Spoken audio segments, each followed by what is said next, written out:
2025년 12월 17일 오늘의 묵상. 가장 부끄러운 곳에서 피어난 가장 거룩한 족보.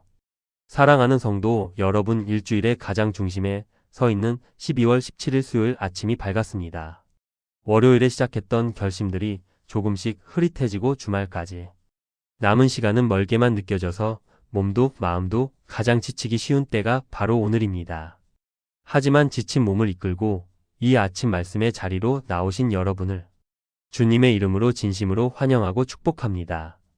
오늘 선포되는 하나님의 말씀이 여러분의 메마른 영혼을 적시는 시원한 생수가 되고 남은 한 주를 넉넉히 살아낼 수 있는 새 힘의 원동력이 되기를 간절히 소망합니다. 우리는 세상을 살아가면서 누구나 가슴 한구석에 남들에게는 절대 들키고 싶지 않은 비밀스러운 이야기들을 품고 살아갑니다.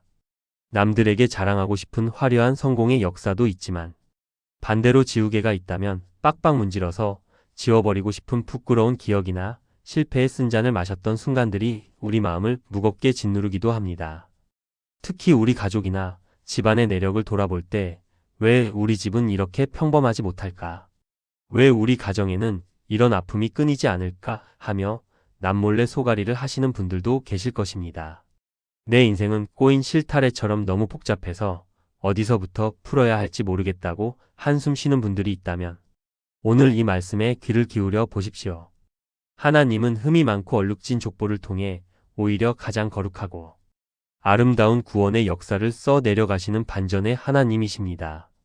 오늘 우리에게 주시는 하나님의 말씀은 마태복음 1장 1절에서 3절 그리고 5절 6절 16절입니다.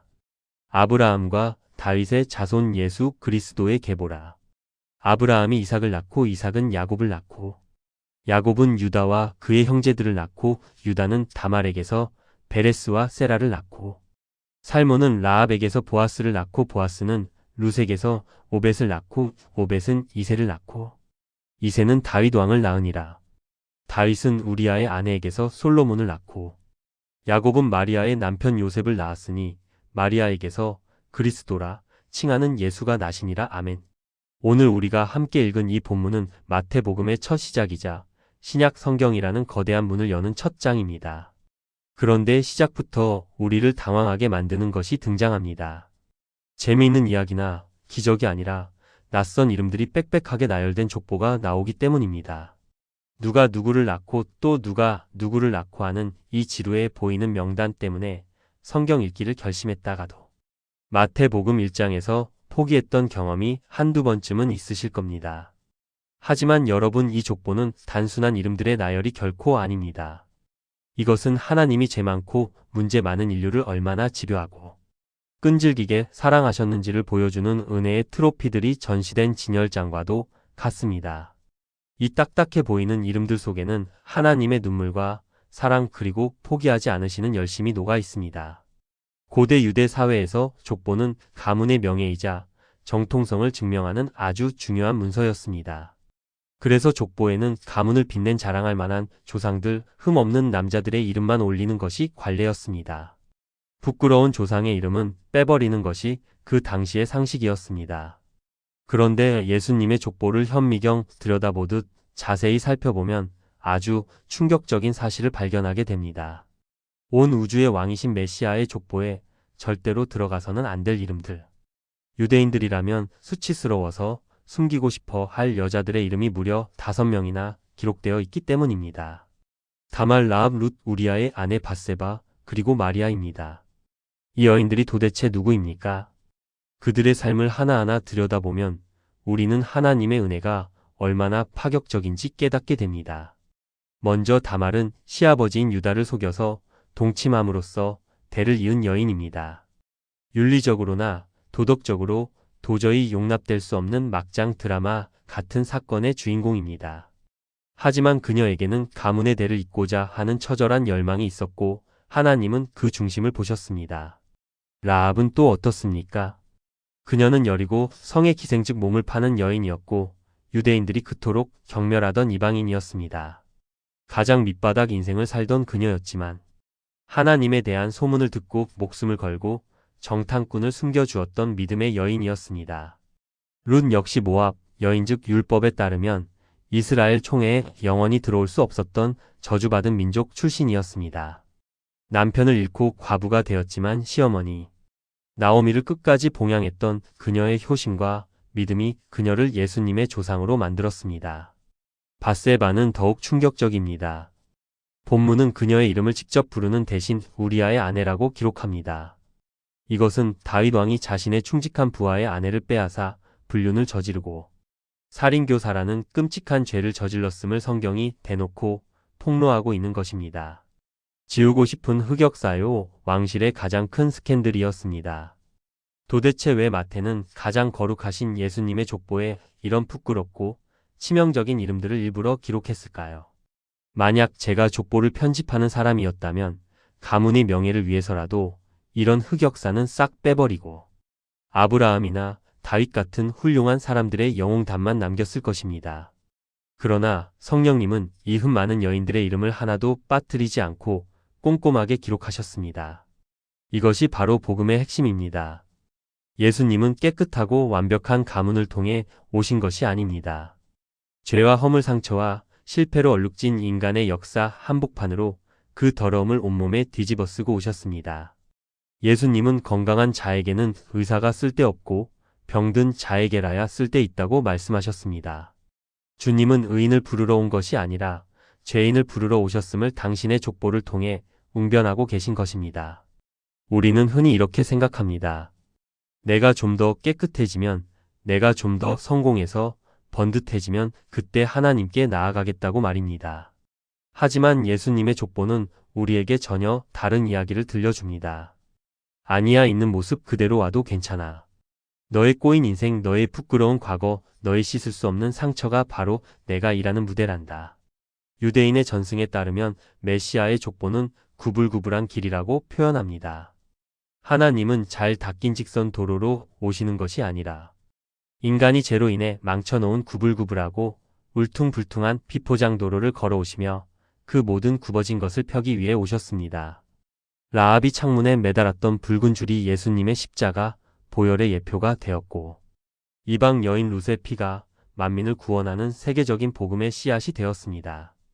여러분의 과거가 아무리 복잡하고 엉망진창이라 해도 예수 그리스도 안으로 들어오면 그것은 더 이상 수치가 아닙니다. 오히려 하나님의 놀라운 구원과 은혜를 자랑하는 가장 강력한 간증이 됩니다. 또 한 가지 우리가 주목해서 봐야 할 점은 낳고라는 단어의 지루한 반복입니다. 이 단조로운 리듬 속에는 역사의 경랑 속에서도 결코 끊어지지 않는 하나님의 신실하심이 담겨 있습니다. 이스라엘의 역사는 평탄하지 않았습니다. 나라를 잃고 바벨론의 포로로 끌려가기도 했으며 수많은 전쟁과 기근을 겪었습니다. 왕조가 끊어지고 가문이 멸절될 위기가 수없이 많았습니다. 하나님의 침묵이 400년이나 지속되던 암흑기도 있었습니다. 그러나 하나님은 그 얇고 위태로운 생명의 실을 끝까지 지키셨습니다. 그리고 마침내 야곱은 마리아의 남편 요셉을 낳았으니 마리아에게서 그리스도라 칭하는 예수가 나시니라로 그 정점을 찍습니다. 이 족보의 마지막 종착역은 요셉도 아니고 마리아도 아니고 바로 예수입니다.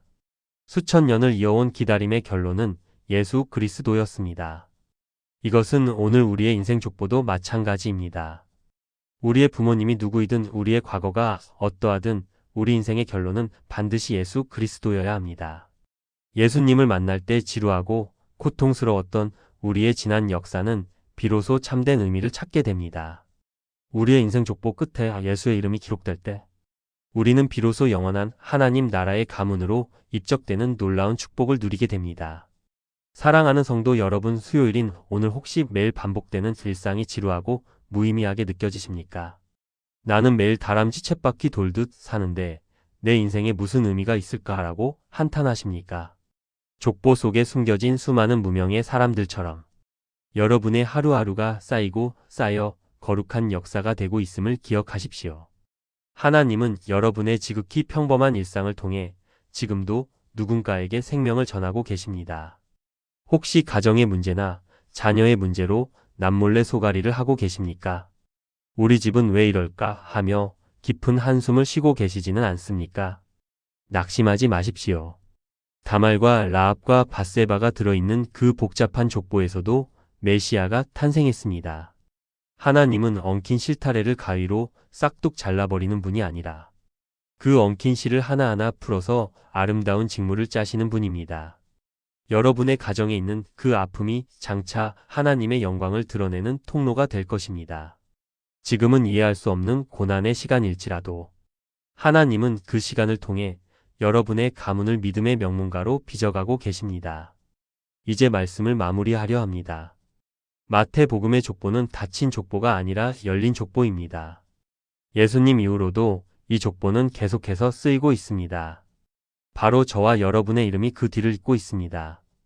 우리가 비록 부족하고 연약하지만 예수 그리스도를 믿음으로 말미암아 우리 또한 아브라함의 자손이 되고 하나님 나라의 상속자가 되었습니다. 오늘 하루 내 이름 썩 자가 하나님의 생명책에 기록되었다는 이 감격적인 사실을 붙들고 세상이 줄 수 없는 자부심으로 당당하게 살아가시기를 바랍니다. 부끄러운 과거가 변하여 은혜의 찬송이 되는 기적을 오늘 여러분의 삶의 자리에서 경험하시기를 주님의 이름으로 축원합니다. 기도드리겠습니다. 역사의 주관자이시며 은혜의 하나님 아버지, 오늘 예수님의 족보를 통해 부끄러운 인생들을 품으시는 주님의 넓고 깊은 사랑을 깨닫게 하시니 감사합니다. 주님, 저희는 제 자신의 허물과 과거에 씻을 수 없는 상처 때문에 늘 움츠러들었습니다. 남들에게 보이기 부끄러운 가정사 때문에 하나님 앞에서도 고개를 들지 못할 때가 너무나 많았습니다. 하지만 흠 많은 여인들을 예수님의 족보에 당당히 기록하신 주님께서 오늘 저희의 이름도 생명책에 기록해 주신 줄 믿습니다. 주님, 저희의 삶이 비록 꼬이고 엉켜 있을지라도 주님 손에 온전히 맡겨드립니다. 비천한 라합과 이방 여인 룻을 들어 쓰신 것처럼 부족한 저희를 들어 하나님의 구원 역사에 사용하여 주시옵소서. 반복되는 일상의 지루함 속에서도 낳고의 생명 역사를 이어가시는 하나님의 성실하심을 닮아가게 하옵소서. 오늘도 삶의 무게를 견디며 살아가는 모든 성도들에게 과거의 상처가 별이 되는 은혜를 허락하여 주시옵소서. 우리의 모든 수치를 덮어주시고 존귀한 자녀로 삼아주시는 예수 그리스도의 이름으로 기도드립니다. 아멘. 사랑하는 성도 여러분, 오늘 하루 여러분의 삶에 면면이 흐르는 하나님의 은혜를 발견하시기를 축복합니다. 여러분의 과거는 하나님의 사랑을 증명하는 확실한 증거입니다. 여러분의 아픈 상처는 치유자 대신 예수님을 만나는 거룩한 접촉점입니다. 지루해 보이는 오늘 하루가 하나님의 거대한 계획 속에 있는 소중한 퍼즐 조각임을 잊지 마십시오. 은혜의 족보를 써 내려가시는 주님께서 여러분의 꼬인 문제를 푸시고 막힌 담을 허무시며 놀라운 반전의 드라마를 시작하실 것을 믿고 축복합니다. 오늘도 그 크신 은혜 안에서 강건하십시오. 샬롬.